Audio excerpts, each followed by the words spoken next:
Hey everyone, welcome back to CryptoCache. Thank you so much for joining me here. Hope you're having a fantastic day. Good morning, good afternoon, good evening, whatever it is for you. I really appreciate you watching, and also appreciate hitting the like button before we get started. It really helps grow the channel, gets us in front of more people so they can stop getting so destroyed by the market. Now again, nobody's perfect, no traders exact, but what we want to look at here with ICP is potential for turnaround, continuation upwards. What do we got going on here? I mean, we can see there's a pretty obvious point of control here right in that 730, 740 range, and that's been a notorious resistance level for us. So until we soundly close above this golden pocket, to me personally, I'm not super convinced ICP is back on track. But again, at this point, we've seen some shenanigans. Bitcoin opened up pretty strong at 62K, dumped all the way down to 59. So we're starting to see a lot of nonsense in the market, and it's important to just kind of be patient with trading. Again, don't force trades, use low leverage, low position size. Here's an example, just to give you an idea. SUI, we took a short yesterday, 5x leverage trade, 25% in 20 hours. ETH, that was a 10x leverage long, 33%. Near protocol, 5x leverage long, 32%. Right? These are all secured profits from the last 24 to 48 hours. And again, they're just really simple and easy trades that we're taking based on confirmation.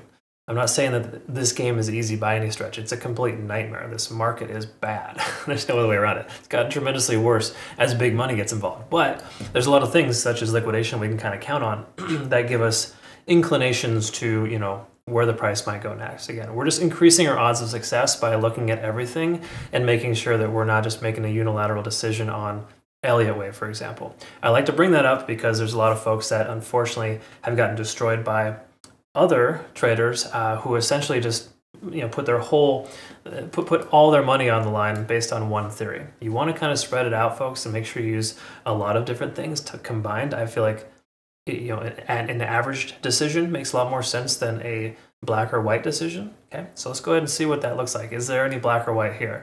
Generally, trading is all gray area. So let's take a look here.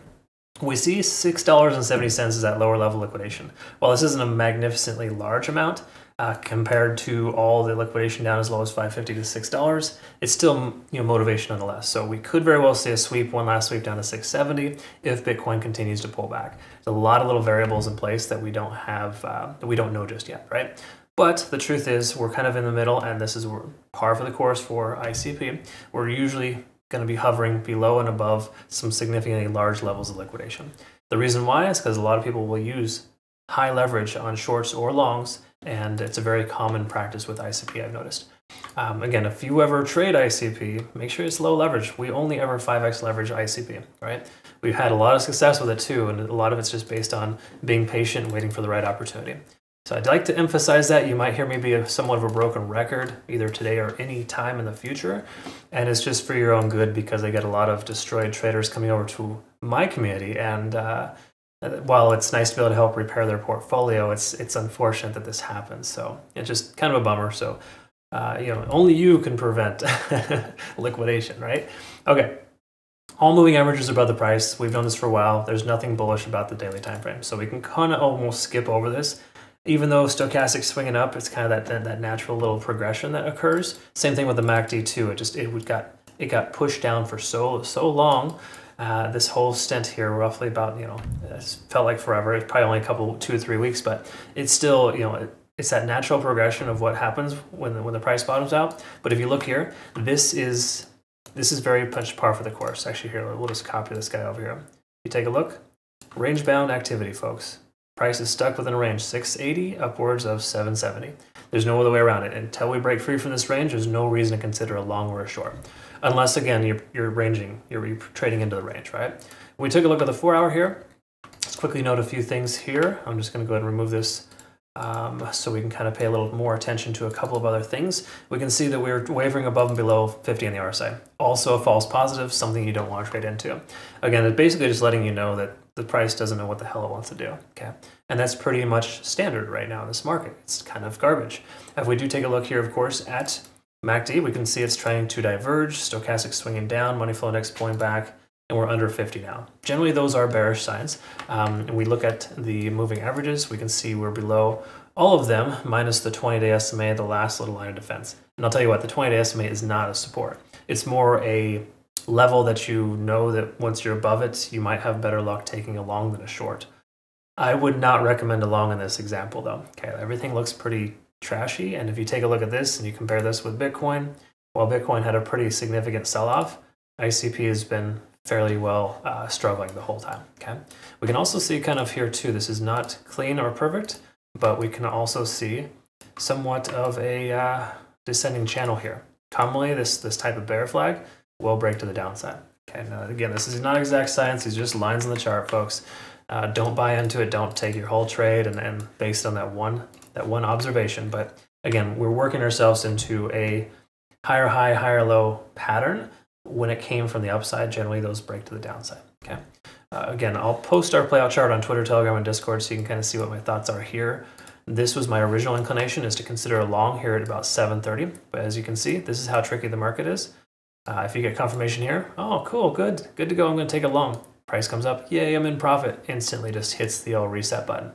This happens day in and day out, folks. This is common occurrence. Exactly why you want to pay attention to Bitcoin and make sure you understand generally what it's doing before you take trades with alts. But easy way to understand it here is that's significantly invalidated. The key takeaway, I think, is being a good solid closure above 0.65, 0.68, this golden pocket, is really what we're looking for. I've stressed this multiple times in my videos this week, that 740 or higher is going to be the point in which we want to consider taking a long position with confidence. Between now and then, we don't have a lot. Now, I know you're probably thinking to yourself, oh, it's juicy right here. If it's going to get up here anyways, I'm just going to get in right now. No, don't do it. I don't care if the price shoots up to the moon tomorrow, as some would say. You're better off waiting for an opportunity that doesn't happen, versus taking a trade that's going to be terrible, right? So again, obviously that wouldn't be terrible if the price goes up and you got in now. It's just trading into a resistance level. We got a point of control right here. We got a lot of obvious factors that the market is not in good shape, and that taking a long position may not be a viable option of trading right now, specifically with altcoins.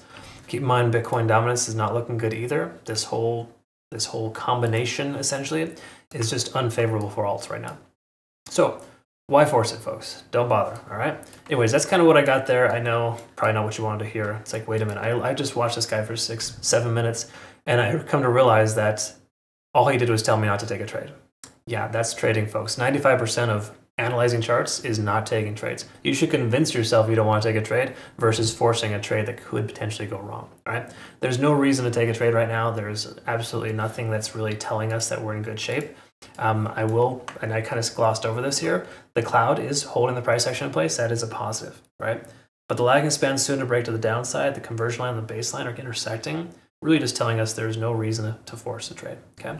And that goes for both long or short, by the way, okay? So I just recommend staying on the sidelines. If we do end up getting this bearish back test, this descending trend line, then what we might want to consider doing is a short. If the price comes down here and does one of these, that's when you consider a short right there. Okay. Again, a lot of these are considerations. Are they examples of exactly what to do? No. We figure it out when we get there. Okay. Right now, there's no option to take a trade. All right, folks. Thanks again for watching. Please like the video, comment below if you get a chance. Otherwise, we'll look forward to seeing the next one. Have a great rest of your day. Take care.